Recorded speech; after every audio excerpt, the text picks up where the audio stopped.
Hello, and welcome to Common Sense with Tom Schmitz. I'm your host, Tom Schmitz, and I want to thank you for joining us today. I want to tell you that the guest today on the show will be Ocala Mayor, the Honorable Kent Guinn, or Lord Mayor, as the English would say. I want to remind you that the views expressed here are those of the host and guest only, and in no way depict the thoughts or opinions of the CEP, the Power Plant Business Incubator, the City of Ocala, or Marion County. The mayor will join us in a moment, but first I want to take a moment to discuss the horrific attack by an animal 6 months ago at the Pulse Nightclub in Orlando. 49 Americans were murdered senselessly by a wackadoo that may or may not have had ties or been influenced by extreme Islamic views. This tragedy struck close to home for me, as my pseudo sister-in-law was one of the fortunate ones that made it out that night. She, at this 6-month marking of the tragedy, posted on her Facebook page that she realizes daily how lucky she was, and her heart breaks for those who were less fortunate on that fateful night. Orlando, Florida is supposed to be the happiest place on earth, but on the night of June 12th, it became a hell of a death place because an animal decided to take the innocence of one of the happiest cities in America. Just as we should never forget 9/11, we should never forget that we are under attack by, at the best scenario, a wackadoo at every tragedy, and at the worst, by an extreme Muslim animal that should be dealt with as only terrible animals should be. Our prayers and thoughts go to the families of all the victims of that horrific night 6 months ago, just outside our back window here in Ocala. With that, I welcome in my guest today, the Honorable Kent Guinn, the Mayor of the City of Ocala. Mr. Mayor, good morning to you. Good morning, Tom. How are you? Up to my same old tricks. You see, I'm a little angry at times. Well, and can I say something about that Pulse situation? Mayor Dyer of Orlando is a friend of mine, and I frequently see him at the U.S. Conference of Mayors. And he gave a speech last time we were there, and it was just a few days after that. And one of the things we don't talk about, but some people talk about in the federal government, is the militarization of police departments, and they think that's a bad idea. And Mayor Dyer said, I really didn't pay much attention to that up until now. He said, so for those people who think that we weren't doing anything for 3.5 hours, we were in the back of that club with a bearcat, knocking holes in walls and bringing people out for 3.5 hours, unbeknownst to the media. So that piece of equipment is something that, some of these folks that don't want the militarization of police departments to happen, that's one of the pieces that they would say that police departments should not have. Just a terrible event that night. And I remember you and I did radio. Very sure. I think we did the next day. You and I, Greg Graham came on with us, the chief of police came on with us. You and I talked about it on radio. Just about all that goes into a situation like that with an active shooter, and the fact that it happened right out our back porch. I mean, Ocala, it is not a bedroom community per se of Orlando, but it's a very close jaunt to Orlando from where we live. I take it constantly. I go to Disney, as everybody knows, all the time. And it is a right out your back door scenario that this senseless murder of 49 Americans happened. Absolutely. It could have happened here in Ocala just as easy. Just as easy. And I know that there was heightened security at the LGBT club that we have here in Ocala after that incident, because we didn't know if the animals that murdered these people were actually doing a extreme Muslim situation, or if he just didn't like the LGBT community. We didn't know. Right. But 6 months ago, and it seems like it was yesterday, and sometimes we get caught up with saying, we need to have a softer heart and not dwell on some of the horrific events of our history, like Pearl Harbor that happened to our Japanese relations have much improved in the 75 years since Pearl Harbor. I have said numerous times that I'm the person that thinks every 11th day of every month we should show the video of planes flying into the towers again, just to remind people. And this is the world we live in, Mr. Mayor.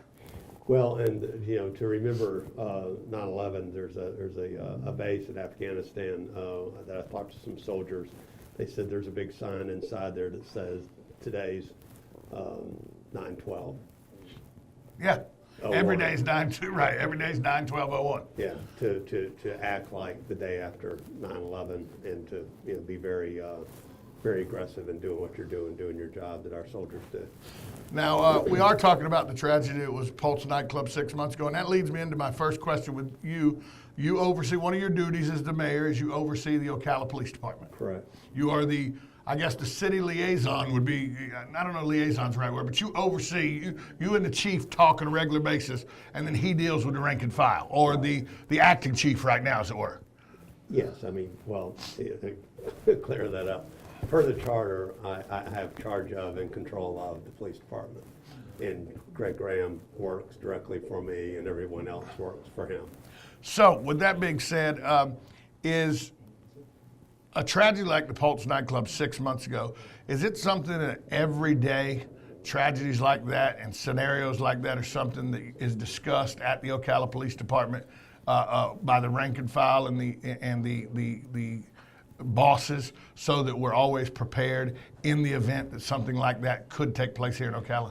I'm sure, I don't know if it's discussed every day, but I know it's discussed, and we do extensive amounts of training. I was with our SWAT team up at Camp Landing not long ago. They spent a week up there doing a variety of different scenario trainings up there with bombs and just a variety of different things. I was up there to see the 20th Battalion, 3rd Infantry Group deploy from there.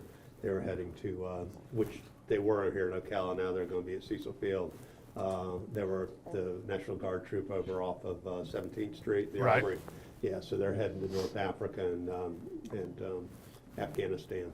So I was there for that and got to see them and got to see some of the training our police department does at Camp Landing. And so yes, they do training quite often for a variety of different scenarios. So at any given time, yes, they're ready. They know exactly what they're doing, what needs to be done. We talked with Sheriff-elect Billy Woods yesterday, and he pointed out something that, because some people say, coming as a lieutenant in the police department, now he's taking over the sheriff's department, the adjustment's much bigger. But he pointed out, if you take the jail out of the equation, the relative size of the two departments, the city of Ocala has about 175, 76 officers that are sworn on-the-road officers, and the county has right at 200. It's size-wise, it's about the same department. Yeah, I mean, we've got a budget for 165 sworn officers. I think total employees are about 236 sworn and non-sworn. So yeah, Sheriff-elect is right. I mean, the difference between managing 165 and what was the number? Two something? 205, 210, something like that. Not that much difference. I mean, you have some, top brass and lieutenants and majors and captains and things like that. They're, on the street also. You got sergeants that are obviously on the streets, but a lot of admin type people that are sworn. I'm sure, and I'm sure Sheriff-elect will make some changes or whatever he needs to when he gets over there and figures out what's going on. So. Well, I know from my experience that the last year and a half of relations between the upper brass at the police department and the upper brass at the sheriff's department, until Sheriff Guinn, who was appointed by the governor, took over. It wasn't the relationship between the upper brass of the two departments wasn't the best until Sheriff Guinn, who was appointed, took over. Do you think now, with a retired member now of OPD, taking over as sheriff-elect, that relationship will be repaired somewhat? Oh, absolutely. Yeah, I mean, we've got one of our own, as the sheriff, so to speak. So yeah, I mean, Billy is a great guy. Enjoyed working with him at the police department. I can't think of a better person to have over there for the sheriff's department. I'm sure the men and women over there will grow to love him just like we did. And I mean, it's great as far as working together. Will be wonderful to have him over there. He knows us, we know him. And you're talking about top brass. The ones that we work with are our guys on the road and everything. They have absolutely zero problems. No, they get along fine. Fine, it's nothing's about politics or. No, it was an inner circle of about 6 people at the sheriff's department that did not see eye to eye with the top brass at the police department. Right. And it stemmed from an incident that we all know. We won't rehash it, but it stemmed from an incident where a city. An arrestee from the city may or may not have been handled properly by the jailers of the county, and we'll just leave it at that. Right. We'll just leave it at that. So, with that being said, let's talk about some other things in the city. First off, I've used the parking garage now about 6 or 7 times. And, you know, the whole time you were telling me the parking garage was going to be a great addition to downtown and everything. And, you know, you remember I would say, but Kent, all you got to do is park 2 blocks away and just walk. There's really, parking garage isn't that big a difference. But now, I drive into downtown for an event or something, I drive straight to the parking garage because I know there's parking spots there. Sure. I don't have to worry about circling around, looking for a spot. Like if I'm going to one of the restaurants downtown, or if I'm going to get coffee downtown, instead of circling around waiting for a spot to come open, I just go park at the parking garage and walk the block and a half. Well, and same for me. I mean, I'll park in it and, you know, head over to City Hall, and I'm either going the front door or the back door, same distance. It's right or there. I'll, you know, walk over to Starbucks from there. But, you know, we've gotten so accustomed to, if there's not a parking space right in front of a store downtown, we immediately say, well, there's just no parking around here. You know, if you go to the mall, think how far you walk to get to a store. If you go to a large city, you park 4 or 5 blocks away and, you know, walk. Or if you're shopping or something in New York or someplace like that, you're walking all the time. 7, 8 blocks is nothing. The parking garage does benefit everyone downtown. It helps with festivals, concerts, dinner out at night. If you want to take your significant other for dinner out at night, the parking garage now affords you easy places to pull in and park. Also, we now have residents downtown. 302 Broadway is downtown. Now there's plans, there's ongoing construction across 40 on residential properties there. Plus the hotel is still to come downtown. How important is it, Mr. Mayor, that we have the residential aspect in the downtown area? Well, I think it's real important. You know, I was talking to someone yesterday, and we were talking about moving the historic district from where it is across the street. You know, we think about it, just right across the street from City Hall is the historic district with residents. So you want to make it like a neighborhood, and that's what's important, and that's what we're trying to create. We're going to have a little grand opening for Sandy McBride's spot over there at 302 Broadway, and he's got 9 of those sold now, got another 9 left. You got Roy Lermer that's doing the place there right in the middle of the square by Mark's, the three-story building. We're trying to deal with some parking issues to get him straightened out, you know, and help him out. But I think it's good. You know, we're doing the Midtown Master Plan. You probably see some retail and maybe some residents over there. I know one person has purchased a couple of buildings down from Lanny Curry's old law office there. Those 2 buildings, he's gutted them and, you know, doing some neat things there. And a lot of history when you start taking apart some of these buildings, seeing, you know, layers and layers of, you know, what was, and it's a lot of fun. Let's talk about some issues that may not be as fun to talk about, but they still need to be talked about. Let's talk about the sanitation. It was released that the sanitation bill for City of Ocala residents is going up. Residents will go up a 3% increase. And it hadn't been increased in 11 years, so you shouldn't be too upset about a 3% increase. I think your bill goes from $21.47 to $22.18 or something like that. It's less than $1. Yeah, it's not much. But on the commercial end, it goes up 9% this year and 9% every year until 2021. There's going to be a 45% increase in commercial trash billing. Is that something that is a concern to the city, or is it just it had to be done because as businesses come in, more commercial businesses come in, the cost of picking up the commercial trash has increased? Right. Yeah, it's concerning, you know, to us, obviously, when we have to increase rates like that on the commercial side that much. Yeah, it's concerning. You know, we want to provide a great service to our customers, especially the business customers, you know, at a competitive rate. On the residential side, you know, like you mentioned, it hadn't been increased in 11 years, and so we had to do something. You know, we were taking money from reserves and, you know, put them in the sanitation fund. So, you know, when you start doing that, you do it too often, you know, that's not a good business practice. So, you know, we did have to increase that. You know, there are people out in the private sector that will look at that commercial side, and I'm sure there may be some opportunities there for, you know, certain types of businesses that maybe choose, you know, not to use the city for some of theirs particularly restaurants. I know I've worked with some folks in the past that on the restaurant side that have chosen some other options. But for the most part, I mean, we've provided an amazing service, and that's one of the things too that we had to increase the rates. I mean, the level of service that our citizens expect and deserved is probably second to none. And actually, I've ridden on the back of a garbage truck and worked with those guys picking up the garbage on the residential side, and it's hard work. Yeah, it doesn't look. It's not a very easy job to do, riding on the back of that garbage truck. But you do make more than first responders make to start for the Marion County. So, with that being said, let's go to another situation that's popped up in the last few days, and it is the discussion about a racetrack gas station that may go on the corner that has it's been requested by Racetrack out of Atlanta to put a racetrack gas station on the Dinkins Corner. Everybody knows it's a piece of property the Dinkins family owns, 40 and right Pine. On 40 and Pine. Right. Now, that's the entrance to the downtown historic area. It's going to be a hard sell to convince me a racetrack gas station in that area with the traffic problems that are already there. Right. And I know that corner right now, and if the Dinkins family doesn't like this, clean that corner up. It's an eyesore. It is. Okay? Without a doubt, it's an eyesore. But I'm not real sure a huge 20-pump gas station convenience store / right there is the answer for that corner. Right.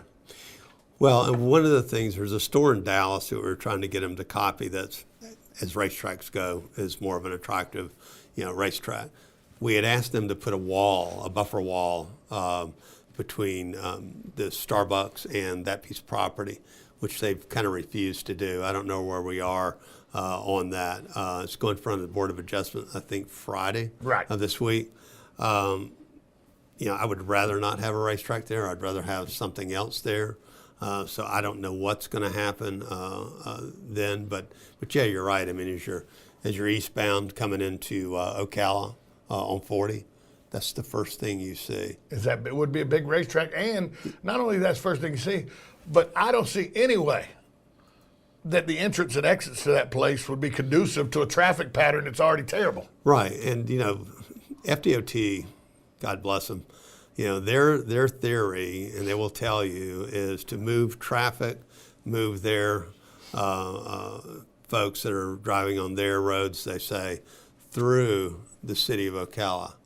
And I told them, I said, well, my job is to have them stop and get out and spend money. But the way that they designed that intersection doesn't allow, some of the turns and things that would allow someone to get over there. It's a north-south and an east-west intersection. It's a right turn only if you're northbound on 441, and a right turn only on 40 as you're bound eastbound. That's pretty much it. That's it. You can't turn left in there for if you're westbound on 40. No, you can't. No. And so I think now, let me understand this. It goes in front of the Board of Adjustment. Right. Now, can the Board of Adjustment say no? Sure they can. Oh, absolutely. So then this isn't a done deal then. The Board of Adjustment could say, that's not a proper use of that land in our opinion, and so no. Right. Which the reason it's going in front of a Board of Adjustments because it doesn't fit in, to our zoning, classifications. That's just not something, that would the way we've got things set up now that would dictate having a gas station there. Now you go back, 50, 60 years, there probably was a gas station there, at one point in time. I think there was. There was, a couple of restaurants there, Jody's and. But the car ratio then versus now is probably 50 to 1. Of course, yes. There's probably 50 automobiles for every one that was on the street. Oh, exactly. Because my dad had a service station at the corner of Tallulah and Main in Jacksonville, Florida. Right. And it was a corner gas station. It had 3 bays. You could work on cars and everything. It was a fantastic thing. Now it's a restaurant because it works better as a restaurant on a corner than a convenience store does. Right, exactly. The gas station was raised and a new building was built there. Now it's a fantastic restaurant right on that corner in the east side of Jacksonville. Sure. So that's a better use for that kind of area. Right. And we would like to see even like an office building or a restaurant or residential building. Residential, could be office and residential there, variety of things. So, So we'll see what Board of Adjustment does. But yes, you're right. I mean, I would like to see it not be a gas station, especially a racetrack. Talking with Mayor Kent Guinn of the city of Ocala. Last question for you, and I know this is a subject that you've oversaw, you've dealt with it, and it has not been in the news lately. Right. But it is the ongoing investigation, or is the investigation concluded? I don't know, because I hadn't seen anything about it, with the allegations or complaints. There was no charges or anything. It was a complaint filed against Police Chief Greg Graham. Where are we on that, if you could tell us anything about that? Well, I mean, I would tell you that it's an ongoing, investigation, and beyond that,